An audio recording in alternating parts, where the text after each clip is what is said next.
Mercredi 30 octobre 2024, le témoignage des Samaritains. C'est toujours un plaisir de se retrouver autour de ce qui nous fait du bien et qui nous apporte paix et confiance pour notre vie. Et quoi de mieux que la parole de Dieu dans laquelle nous pouvons puiser réconfort et joie pour passer une belle journée. L'équipe de l'Aventure dans la parole souhaite que cette séquence vous apporte la sérénité nécessaire pour aujourd'hui. Notre communauté s'agrandit et c'est grâce à vous. Soyez vous aussi actifs avec nous pour répandre le message et vous pouvez le faire en likant, en partageant le lien avec vos contacts.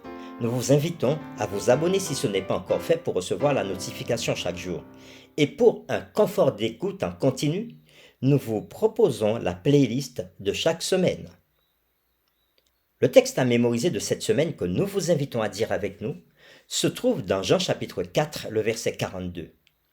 Et il disait à la femme, « Ce n'est plus à cause de ce que tu as dit que nous croyons, car nous l'avons entendu nous-mêmes, et nous savons qu'il est vraiment le Sauveur du monde. » Nous vous invitons à le redire avec nous, Jean chapitre 4, le verset 42. Et il disait à la femme, « Ce n'est plus à cause de ce que tu as dit que nous croyons, car nous l'avons entendu nous-mêmes, et nous savons qu'il est vraiment le Sauveur du monde. » Quelle relation existe-t-il entre Juifs et Samaritains? Pourquoi Jésus s'était-il intéressé à la femme qui vint puiser de l'eau? Quel fut le résultat du puissant témoignage de la femme samaritaine? Les réflexions de cette semaine nous aideront à répondre à ces questions. Et aujourd'hui, nous le ferons avec la séquence « La révélation de Jésus ».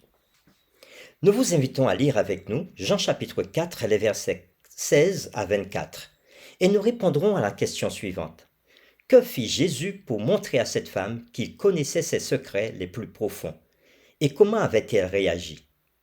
Nous lisons Jean chapitre 4, les versets 16 à 24.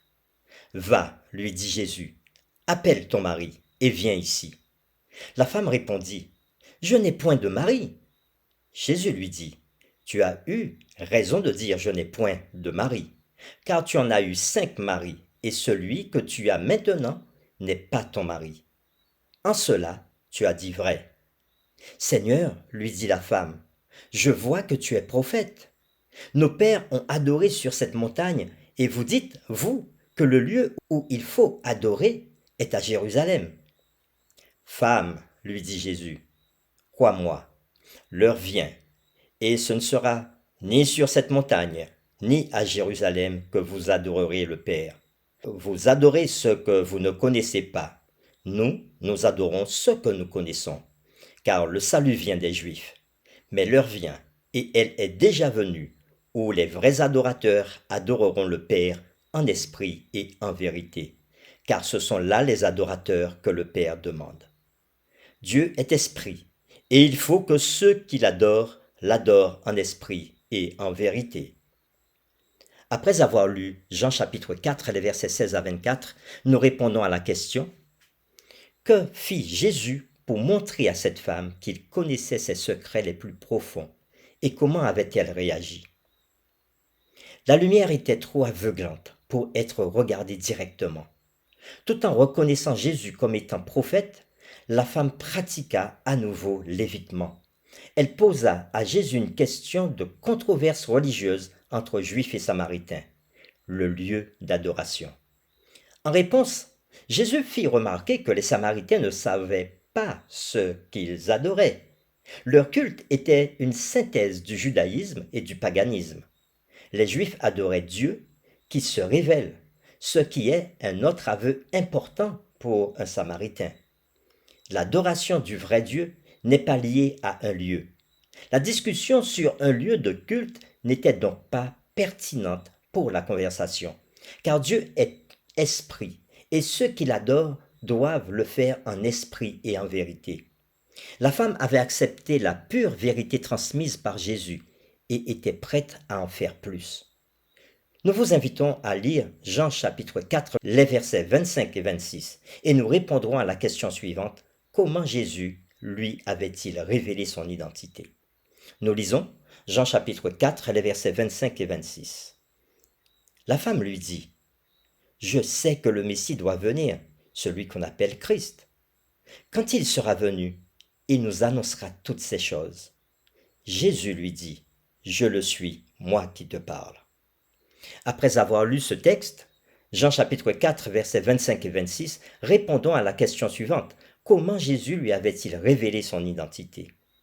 Dans les 4 évangiles, c'est le seul passage avant son procès dans lequel Jésus déclare clairement à quelqu'un qu'il est le Messie. Il l'avait fait, non pas à une grande foule ou à un personnage important, mais à une Samaritaine anonyme, seule au puits de Jacob. Il s'intéresse à toute âme solitaire qui se sent séparée et seule, et ainsi à cette femme qui n'était pas seulement d'une culture étrangère, mais qui n'était pas non plus du caractère moral le plus élevé. Jésus révéla ouvertement qui il est. Et après lui avoir révélé sa connaissance et ses secrets les plus sombres, il donna également à cette femme une grande raison de croire en lui. Pour terminer, réfléchissons à cette question. Que devrait nous dire cette histoire sur la raison pour laquelle l'Évangile doit faire tomber les barrières que nous, les humains, créons entre nous? Nous vous invitons à prier avec nous.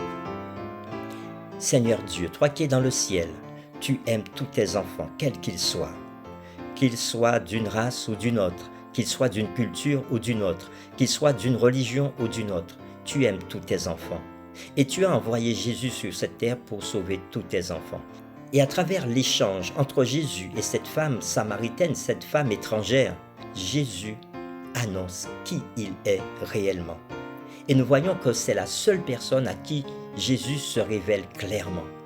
Parce que cette femme était esseulée par les gens de son village, esseulée parce qu'elle ne menait pas une vie aussi belle que celle des autres.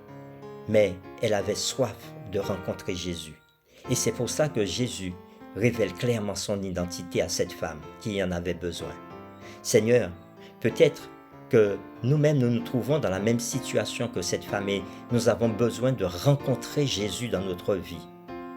Aide-nous à croire simplement que Jésus aime tous les hommes, toutes les femmes, tous les jeunes, tous les enfants et qu'il veut simplement que nous puissions lui ouvrir la porte de notre cœur afin qu'il rentre.